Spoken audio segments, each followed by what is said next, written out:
You sold your business and you have a greater net worth than you've ever had before. You have millions of dollars to invest. So you should be feeling more confident than ever in your plan, yet you're feeling more uncertain. And here's the reality.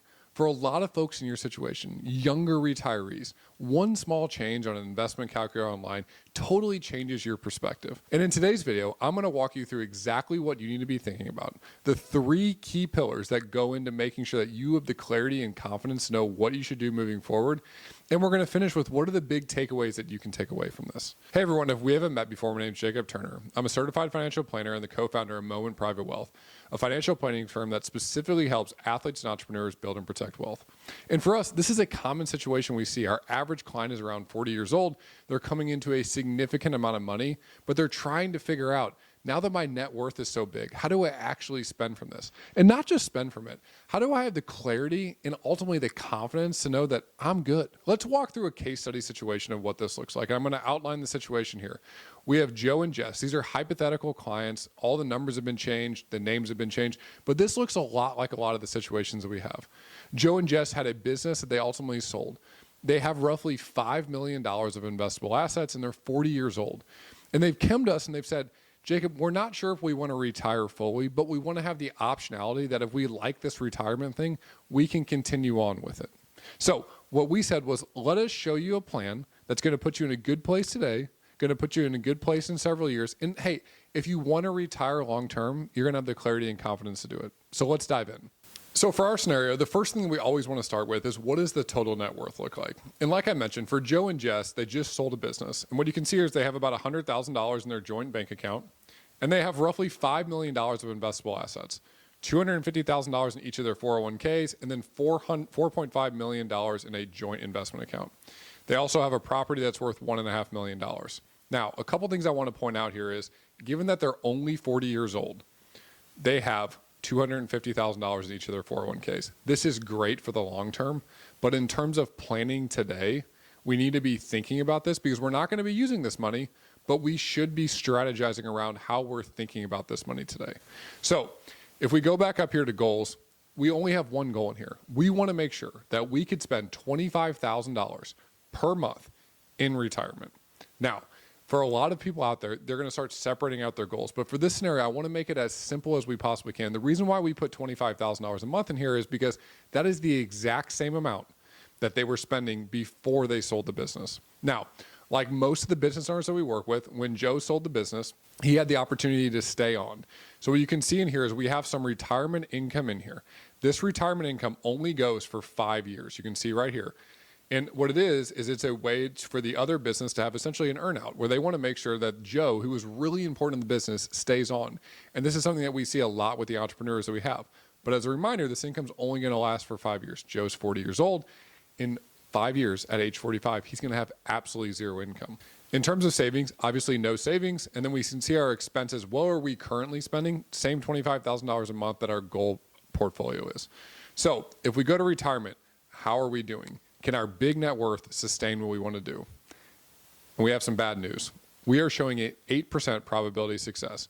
And now the way I want you to think about these probability of successes are, this is a Monte Carlo simulation. It's running thousands of different scenarios. Think about this as a plane that's taking off. We know that 8% of the time when this plane takes off, we're not going to have to turn the thing off autopilot. It can just continue to go. But 92% of the time, we're going to have to make changes in flight. And as a financial planner, I want to see this number quite a bit higher than 8%. So number one, what can we do? Well, I think the first point of this and the first step in all this process is just to take a look at what the cash flows look like. And the reason why I want to take a look at what the cash flows look like is I want us to better understand spending. And this is exactly what I would do with Joe and Jess, is I would walk in here and just walk them through, okay, it looks like our expenses are going to start at $300,000. $25,000 a month times 12 gets us $300,000. You can see we have our $150,000 of inflows coming in. That's going to be the 5 years of consulting income for the business. But then you can see at age 45, this goes away and we're spending $339,000. And you can see our net flows are steadily going up. You can also see that if we go up here to our net worth, just like our 8% probability of success shows, our net worth is starting to steadily decrease. Now, a couple big things to understand here is we started this video by talking about how a big net worth does not mean that your income's going to be there, and ultimately leaves a lot of people confused and having no clarity around the fact that my net worth is higher than it's ever been, but can I actually spend from that? So the reason why I am showing you cash flows is the first conversation I'm going to have with them is how much of the $25,000 that we have is fixed costs and how much of that is variable costs. And what I mean by that is how many things that we have in that $25,000 a month budget do we have to keep spending every single year? And chances are it's probably a pretty significant amount. We're going to be thinking about things like if we have a mortgage for the house, if we have food, groceries, all those sorts of things, we are going to be spending that every single month. But travel and all these other things, those are going to be what I would call like flex spending.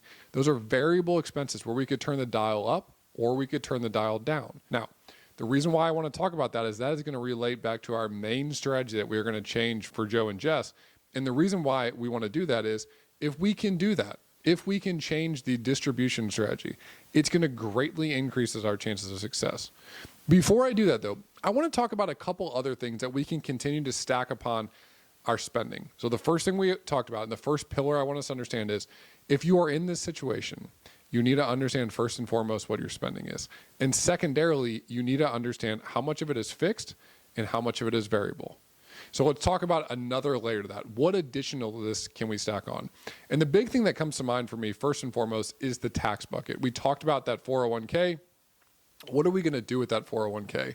And I want to show you in here what the difference is if we do a little bit of tax planning on the upfront. Now remember, Joe and Jess are 40 years old. They have a long runway until they get to true retirement age, 59 and a half. So they're not going to be using this 401k for money for a long time. So what my recommendation would be is we're going to roll this money into an IRA, no tax consequences for doing that. And then what we're going to start doing is Roth conversions. What that means is we're going to take money out of our tax deferred bucket, that 401k or that IRA bucket, and we're going to move it into a tax-free bucket, a Roth IRA bucket. When we do that, we are going to pay taxes on the upfront. But because they're in such a low tax bracket, we are only going to focus on filling up the 22% bracket. So what that means is we're going to fill up the 22% federal tax bracket. And then once that's filled up, we're not going to convert any more money. Because every dollar that we convert, we are going to pay taxes in that given year on that money. And I want to show you how much this is going to save them in taxes. We are going to pay roughly $379,000 less in taxes by utilizing this strategy over doing nothing. So I talked about these three pillars. We talked a little bit about the spending and making sure that we have some fixed costs baked in there and we have the variable costs and we have those split out. The next thing that I want to talk about is the other things that we can do. And one of those other things that we can do is tax planning. They're saving hundreds of thousands of dollars off their lifetime tax bill by making that small move, by doing those Roth conversions when they're in a lower tax bracket. The other thing that I want us to be thinking about is their overall investment strategy. So if we take a look at their investments right now, you can see their current allocation is roughly 70% in equities and about 30% in fixed income. And I want us to understand, how do we even come to this for somebody that's in retirement like this, where they're spending off a net worth, they're really young?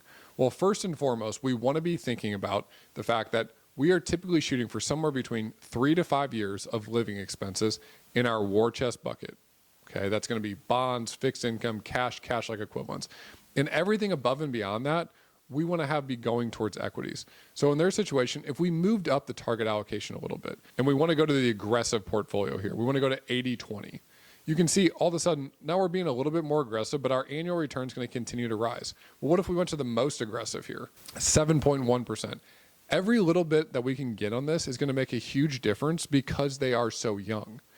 So we've talked a little bit about the spending. We've talked a little bit about the other things, taxes and investments. There's tweaks we can make there to make the situation better. So let's see what this ends up looking like if we make those changes and then we recalculate where we're at.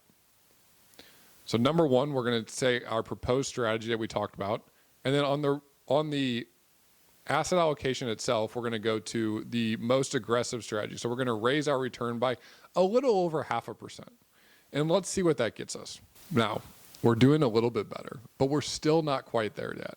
So what is the big lever that we can pull, especially for younger retirees, that makes a huge difference?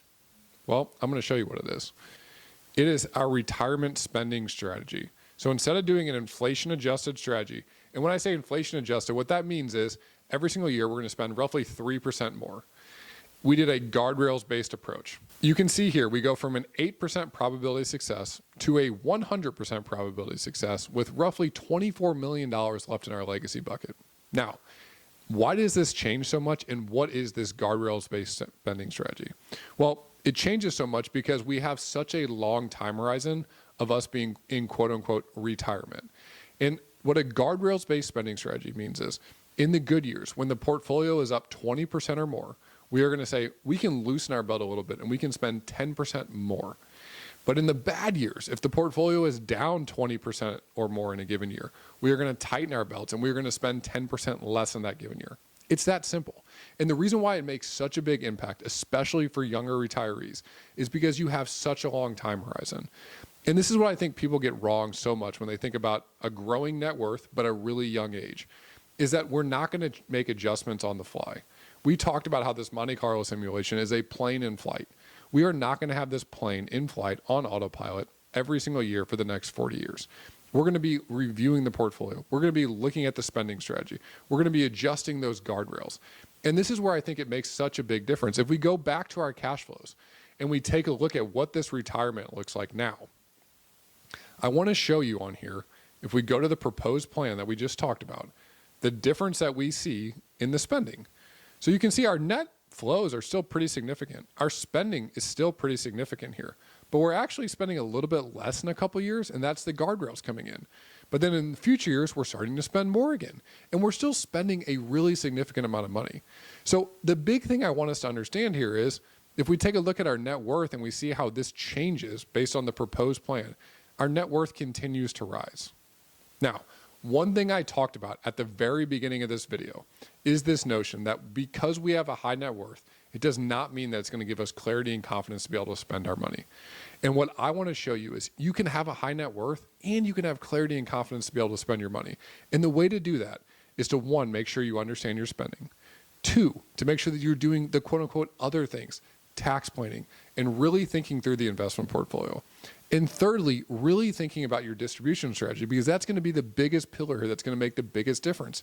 The other thing that that provides in terms of peace of mind is every single year you're going to be able to say, okay, I could potentially tighten my belt. If we have another 2008, if we have another COVID situation, chances are you're probably not going to want to spend all $25,000 a month. And you're going to be really comfortable with turning the dial back a little bit on some of those variable expenses you had. So what can we learn from Joe and Jess's situation? Number one, your net worth and what your net worth is does not reflect the clarity and confidence that you're going to feel individually. I know I felt this for me personally when I got done playing baseball. My net worth was greater than it had ever been. Yet I feel more uneasy about my money, and that's because I didn't have income coming in. And I hope this video showed you that there's ways to do this. There's ways to structure what a big net worth looks like and structure it down to how can I actually get income from it? And ultimately, how can you have the clarity and confidence to know that you're doing this right? And when we think about that, it's those three pillars that we talked about. It's making sure that we understand what our spending looks like, and not just what our spending looks like, but what does our variable spending and our fixed costs look like? Because that's going to allow us to have that guardrails-based approach, which is number two. What is our actual spending strategy? I cannot tell you how many times I've seen clients come in and they said, well, I looked at this retirement calculator, and if I change the percentage by just a little bit, now all of a sudden I'm good. And I do not think that is a strategy that we should stick to. We want to have some sort of strategy in place that is clear, that is consistent, that we can follow on a year by year by year basis. And that guardrails-based approach is perfect, not just for younger retirees, but even for retirees that are further down the road. And the third aspect that I want us to think about is, what are the other moves that we can make? We talked a little bit about how we could increase the investment selection. We talked a little bit about the different tax planning moves with the early career Roth conversions that we could do. All those sorts of things, when you start stacking these small wins on top of each other, start to have a huge benefit down the road. Hundreds of thousands of dollars in potential tax savings and additional money in your investment portfolio. But at the end of the day, none of that really matters.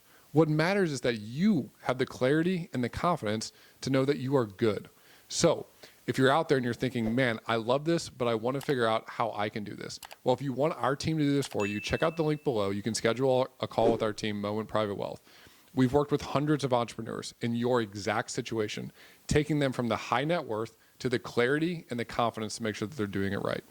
As always, my goal with this channel is to help you get smarter with your money. Until next time, my friends.